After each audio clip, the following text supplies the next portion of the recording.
I bet you didn't know the real story behind the Pepsi Paloma scandal. A tale so explosive, its secrets still haunt Philippine showbiz to this day.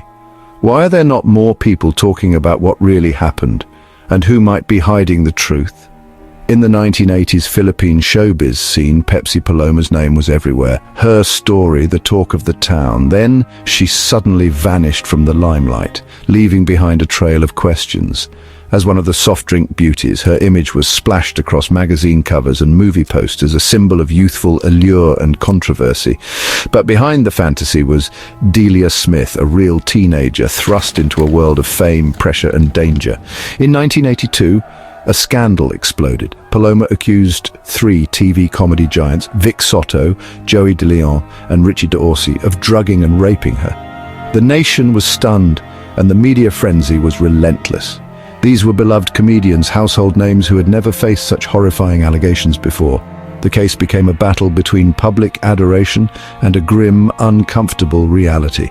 Instead of a trial, the comedians issued a public apology, admitting to a disrespectful act, but not to the crime itself. The apology was broadcast nationwide, but it left more questions than answers. Many saw this as a PR move, not justice. Critics and supporters alike debated whether the truth had been buried.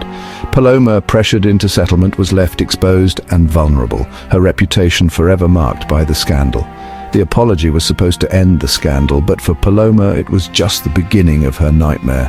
In 1985, at just 19, Pepsi Paloma was found dead, officially ruled a suicide.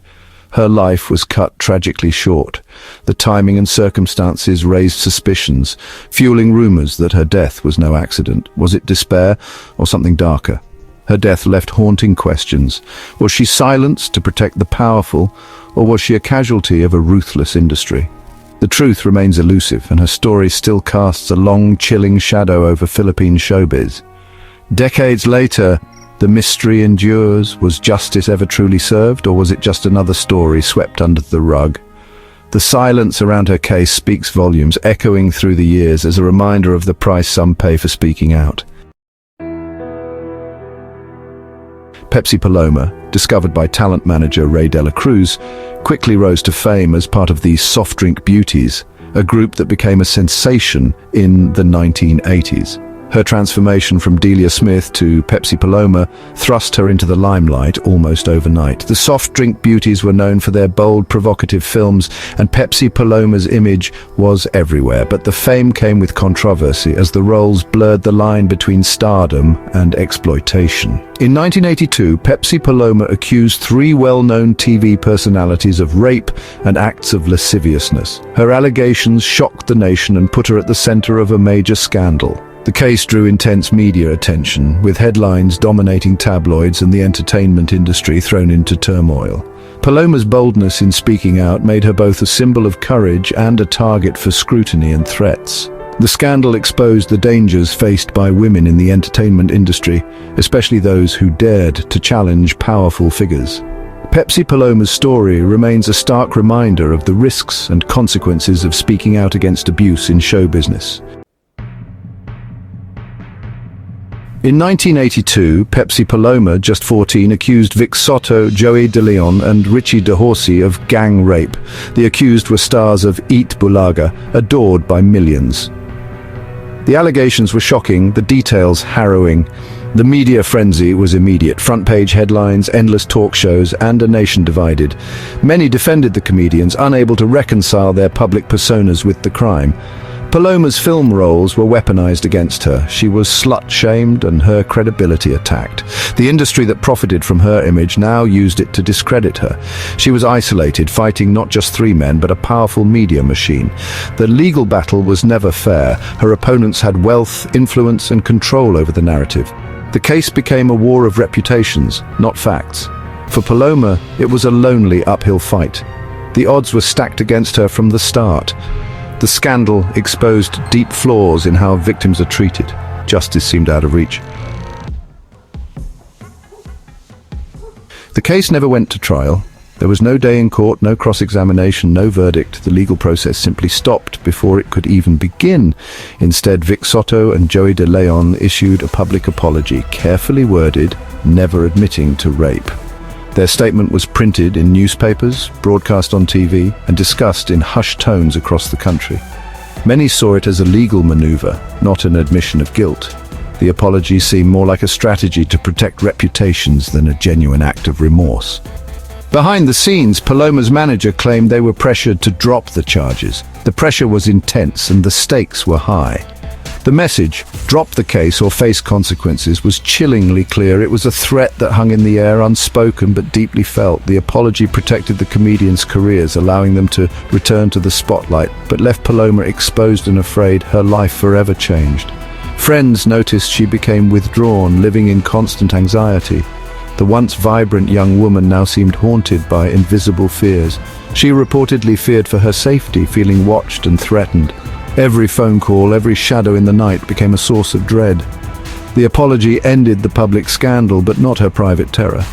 The headlines faded, but her fear remained, lingering long after the cameras left. Her ordeal didn't end, it just went underground. The world moved on, but her pain was hidden, festering in the shadows. The industry moved on, but Paloma was left to bear the consequences. She became a silent casualty of a scandal that was never truly resolved. The silence around her case grew heavier. Each day, the memory of what happened became harder to speak about, buried beneath layers of shame and fear. Justice was never truly served. For Paloma, the apology was not an end, but the beginning of a lifelong sentence. On May 31st, 1985, Pepsi Paloma was found dead in her Manila apartment. The official verdict, suicide by hanging. The rape scandal was mentioned only as background. The official story seemed to serve those implicated in her past trauma. The real story, they believed, was buried with her. The theory that Paloma was murdered to silence her has never faded. Many believe her death was staged, a cover-up to protect the powerful. If she lived, she could have spoken out again, threatening those involved. Her former manager, Ray De La Cruz, insisted she was silenced, describing the fear that haunted her final years. Others in showbiz hinted at a dark underbelly where careers and lives could be destroyed. The police investigation was swift. The suicide ruling reached quickly. No independent probe was conducted and critical questions went unanswered. The lack of transparency left a vacuum, fueling suspicions and conspiracy theories. The truth remains hidden and the doubts endure. Pepsi Paloma's story remains one of the most controversial scandals in Philippine showbiz history. Her name is forever linked to allegations of abuse, a public apology, and her mysterious death. The apology and the circumstances of her death continue to fuel speculation and debate.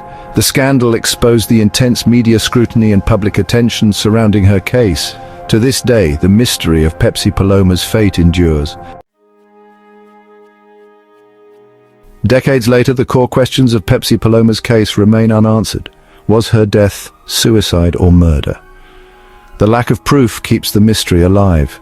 We're left with fragments, a public apology, a suicide ruling, rumors of conspiracy. These pieces never form a complete picture. Without new evidence, the truth may never surface. Pepsi Paloma's case remains one of the most controversial scandals in Philippine showbiz history. She accused powerful men of a serious crime, and her story was met with public outrage and intense media scrutiny. The industry that once promoted her image later cast doubt on her claims. The legal battle and media circus left many questions unanswered. Her death was officially ruled a suicide, but suspicions of a cover-up persist to this day. The mystery of Pepsi Paloma endures, leaving behind a legacy of unanswered questions.